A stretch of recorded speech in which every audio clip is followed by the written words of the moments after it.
tema que eu vou trabalhar é igrejas saudáveis utilizam métodos, fidelidade bíblica e relevância andam juntas. Não tinha essa segunda parte, eu cresci agora à tarde, mas eu sou professor esse semestre de metodologia de pesquisa científica, né? Como que eu posso aplicar minha matéria à questão do pensamento de igrejas relevantes. Aí fala, nossa, tem que fazer um malabarismo? Tem não. A coisa é muito simples e vocês vão entender. Então, igrejas saudáveis utilizam métodos. Se você não entende o método que você está aplicando na sua igreja, é bem provável que você, de fato, não tenha uma igreja saudável.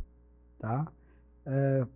E eu queria pôr, na verdade, o sentimento nessa minha fala, acima de tudo, agradecer as falas, né, que nós tivemos durante a semana, que os professores relataram aqui também, pregação fiel, né, a palavra, né, discipulado, né, vimos aí, confronto ao pecado, né, esses são questões que foram abordadas aqui nessa mesa. Mas eu queria fazer alguns recortes da minha fala, que eu anotei aqui. Então, a fidelidade bíblica pode levar à impopularidade. Pode. Mas, todavia, preste atenção. A Bíblia também exige que sejamos sábios e intencionais em alcançar e reter pessoas. Ou seja, você tem que pregar o evangelho. Eu sempre tenho uma perspectiva que eu digo, na igreja, quem pode afastar as pessoas é a dureza do evangelho, nunca a liturgia do culto. O evangelho vai ser confrontador, ele é duro. Nós temos que pregar o evangelho, porém, nós temos que ser intencionais em alcançar as pessoas e reter as pessoas na nossa congregação. Então, com isso, cria-se uma tese. A Bíblia nos dá o conteúdo. O quê? A metodologia nos ajuda a determinar a melhor forma de entregar esse conteúdo. O que seria o como. Então, Bíblia, o que nós vamos entregar, e a metodologia é como, de fato, isso vai ocorrer dentro das nossas igrejas, garantindo que a igreja seja bíblica e também relevante. Aí eu posso fazer uma pergunta aqui de transição da seguinte forma: como uma igreja pode ser fiel à palavra, pregar contra o pecado e discipular eficazmente, ao mesmo tempo que se torna um lugar onde as pessoas se sintam bem? Essa palavra aqui, a gente tem dificuldade de usá-la. Por quê? Porque quando a gente utiliza a palavra, o que vem na nossa memória? Que a gente vai criar um ambiente para agradar o cliente. Não é assim? Agora a pergunta que não quer calar. Você fica num lugar onde você não se sente bem?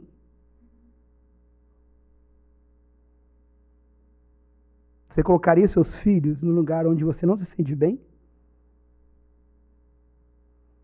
Então a igreja precisa ser um lugar onde eu e minha família se sente bem. Quando eu converso com os pastores que estão perdendo membros, eu falo o seguinte: pastor, a tua ovelha precisa querer estar lá. A grande pergunta que você precisa fazer é por que ela não quer mais estar lá. Então, de fato, a prerrogativa do sentir-se bem, para mim, tem muito a ver com o método. Pertencentes e crescem consistentemente. Como que isso pode acontecer? A resposta está em utilizar métodos. E lembrando que o métodos aqui não está sendo um encaixe que vem da secularização da fé, ou seja, de fora. É uma prerrogativa bíblica. E eu vou provar isso. Que o método é uma prerrogativa bíblica. Tá? Quando eu fazia filosofia, na universidade, eu estava na academia, tinha uma frase que a gente usava muito, que dizia o seguinte: não importa quem disse, mas sim o que é dito. Hoje nós vivemos uma sociedade que sim importa quem disse. Porque a verdade hoje ela precisa de afetividade. Eu vou acreditar em algo de pessoas que eu confio. Tá? Então, o oposto da metodologia não é fidelidade, mas sim casualidade. E eu usei uma palavra aqui difícil de falar. Inintencionalidade, ou seja, falta de intencionalidade, ou seja, de intenção. Tá? Então, a metodologia não é falta de intenção e nem casualidade. Então, fazendo esses pequenos recortes aqui, é onde que eu vou regar a minha fala rapidamente aqui com vocês, através dos meus slides, tá bom? Então, igrejas saudáveis utilizam o quê? Métodos. Vamos lá. Primeiro, vamos para a semântica da palavra. Meta quer dizer o quê? Objetivo. Odos, caminho. E logia, metodologia, métodos, né? Metodologia é uma junção dessas três palavras, que é o quê? Estudo do caminho para alcançar um objetivo. Então, a metodologia ela precisa ser estudada, tá? E toda vez que você vai implementar uma metodologia dentro da igreja, ela tem muito a ver com a cultura a qual essa metodologia ela vai se deparar. Essa leitura, ela é importantíssima. Eu tenho encontrado vários pastores amigos meus que têm trabalhado a questão de reforma de igreja e etc. Eles chamam uma palavra de revitalização, talvez vocês já ouviram falar. Plantação, revitalização. Quando uma igreja precisa de uma revitalização? A igreja precisa de uma revitalização quando ela atinge um platô, ou seja, ela não está crescendo mais. Né? Aí você tem que entender o que está acontecendo. Então você precisa, de repente, mudar a forma, o método de se fazer igreja. E aí a possibilidade que você incline de novo o bico do avião para cima, se você mudar a metodologia. Porém, na mudança de metodologia, pode acontecer algumas coisas. Se você acerta, mesmo acertando na metodologia, porque você pode errar também. E quando você erra, é uma desgraça. Por quê? Você só tem pessoas feridas e a igreja não cresce, quando você não sabe implementar a metodologia utilizada. Agora, quando você acerta na metodologia, mesmo assim, algumas pessoas de dentro da igreja vai te ofertar o quê? Resistência. Por quê? Porque elas não estão preparadas emocionalmente, teologicamente, afetivamente, para receber aquele tipo de mudança. E você tem a grande possibilidade de perder alguns. Quem muda a metodologia tem que estar preparado para perder pessoas também. Não é só ganhar. Porque você muda, a pessoa não se adapta. E ela tem o direito de não se adaptar, e ela tem o direito de querer sair. Eu tenho um amigo meu, ele começou um trabalho em São Francisco do Sul. Ele já deu aula aqui, o André Vargas. E ele pegou uma congregação da Igreja Batista do Abacaxiri. Lá em São Francisco do Sul tinham 16 pessoas. Ele assumiu aquele projeto e ele começou a implementar uma nova metodologia. Uma mudança que ele fez, cultural na igreja, que eu achei bem interessante, foi mudar na escola bíblica dominical. E Batista mudar na escola bíblica dominical é um negócio, né, difícil. E ele explicou qual que é o grande objetivo da escola bíblica dominical. Ensinar a Bíblia. Esse é o grande objetivo. Os cultos de domingo de manhã, numa cidade praiana, onde que as pessoas eles acordam, tem a praia ali, ó, na frente. Na frente. Então o que acontecia? O pastor estava indo para a igreja, os irmãos estavam na areia. Então ele falou assim, gente, não está funcionando, vamos mudar isso, vamos transferir então, não deixar de ensinar, mas vamos ensinar de uma forma diferente. E ele, então, trabalhou com os pequenos grupos como forma de ensinamento, em vez da reunião dominical. A grande maioria aceitou o projeto, claro, ele fez várias outras mudanças, mas essa foi bem emblemática. Alguns aceitaram as mudanças, outros disseram, nós não queremos, e saíram da igreja. Então, essa igreja ela se revitalizou, e ela saiu de um grupo de 16 pessoas, e está batendo na casa de 700, 800 pessoas, numa cidade não tão grande.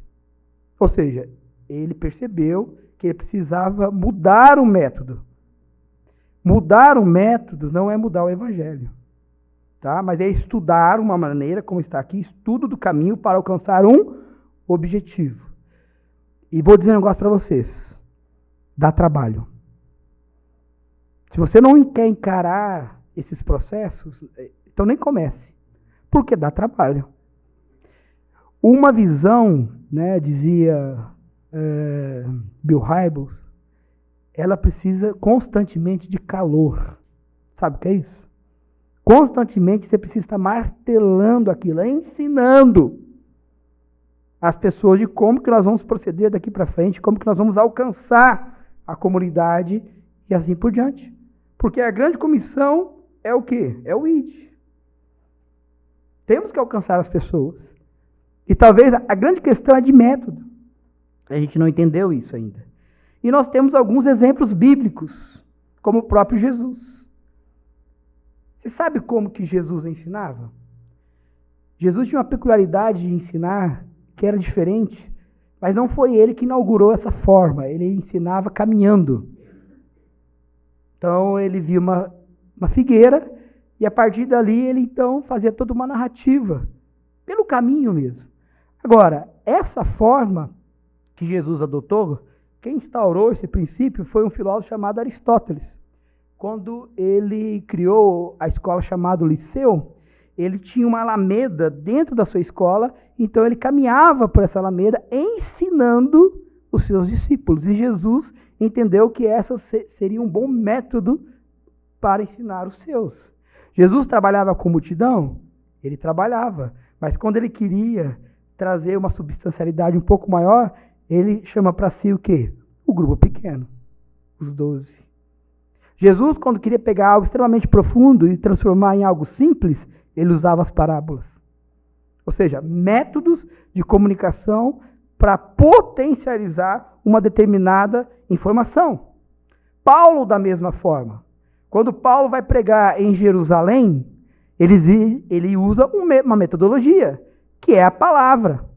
Ele está dizendo e provando que as profecias do Antigo Testamento se diluem no Cristo. Agora, quando ele vai para Atenas, a forma a qual ele vai pregar é totalmente diferente. Ele utiliza da cultura para ensinar as Escrituras. O caminho é outro.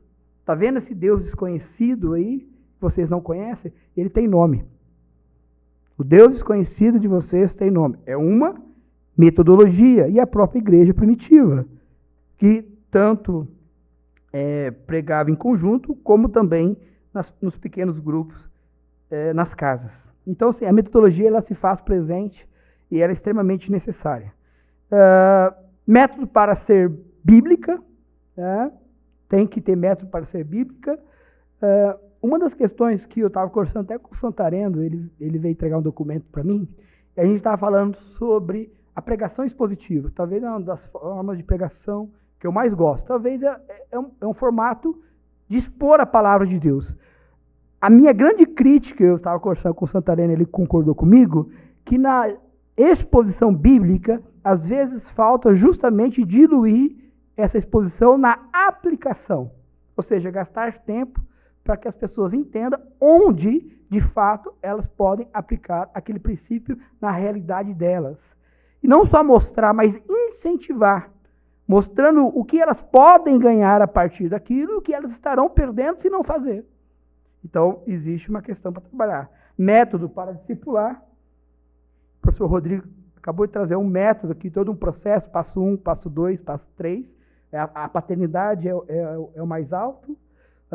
Se você pegar a parábola do filho pródigo, Henry Nouwen tem um livro chamado A Volta do Filho Pródigo, e é bem interessante que ele trabalha justamente isso numa perspectiva do discipulado. Ele fala o seguinte, olha, você pode ser o filho que está em casa, você pode ser o filho que saiu, mas a prerrogativa, acima de tudo, é que você se torne um pai. De acolhido, aquele que acolhe. Ou seja, o evangelho ele precisa necessariamente curar as pessoas. Eu sempre falo que tem pessoas que repetem os mesmos problemas e nunca saem do lugar. Não crescem, não desenvolvem. E eles precisam sempre estar sendo o quê? Acolhidos. Método para confrontar o pecado. Métodos para ser atraente sem ser superficial. Né? Então, para confrontar o pecado, nós discutimos aqui com os professores sobre aquela questão de ser público, de não ser, de como que trabalhar questões, né? O Godoy trouxe a fala dele, muito enriquecedora, a respeito de como você abordar essa questão do pecado. Então, métodos, e isso precisa ser o quê? Claro, ok? Método e relevância. Atrair não é entreter. Tá? Por exemplo, se eu estou num ambiente onde que as pessoas gostam muito de música, por que não usar música? Tá? Quando eu vou num ambiente, por exemplo, de igreja de parede preta, tá? Eu me sinto muito bem. Eu vou explicar por quê. Porque eu amo teatro. E quando você vai num teatro, adivinha? Tudo é preto. A luz está onde? Em quem está falando. Por que ela está lá? Para que você tenha a capacidade de focar numa única coisa e não se dispersar. Então, o método, ele é o como. Ele não é o quê. E o como pode mudar. O que não pode mudar nesse contexto? O quê? É claro que o método não pode violar os princípios. Ele tem que somar, ele tem que levar para. Ele tem que, de alguma forma, ajudar. Então, atrair não é entreter. Não sou contra entretenimento na igreja, viu, gente? Teatro, etc. é um entretenimento. Mas ele tem um princípio, que é de ensinar algo do Evangelho. Atrair é acolher, incluir, ensinar e, acima de tudo, transformar. Né? Aquele que bebia não bebe mais, aquele que roubava não rouba mais, e assim por diante. Igreja saudável, bíblica e acolhedora, profética e amorosa. Eu tenho uma expressão que eu gosto muito do Jeremias Pereira, ele é pastor da Igreja Presbiteriana da Oitava. E o presbiterianismo é uma coisa assim, né, mais lordial, vamos dizer assim, se existe essa palavra, né? Então tem toda uma pompa, geralmente os cultos.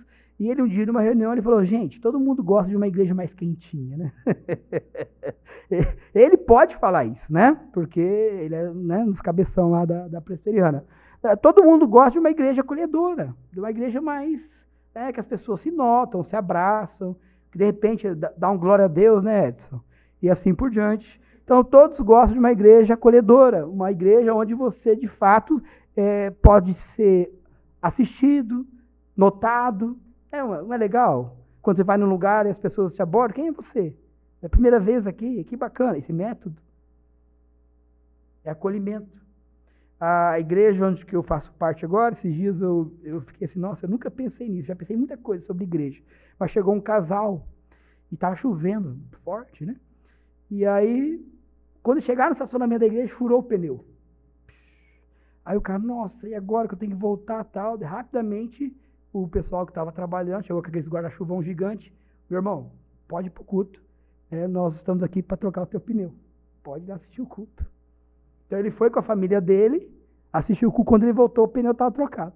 E ele pôde ir embora, chegar no horário, compromisso, e assim por diante. Por exemplo, método de tempo. Né? Culto tem horário para começar e horário para terminar. Isso é metodologia.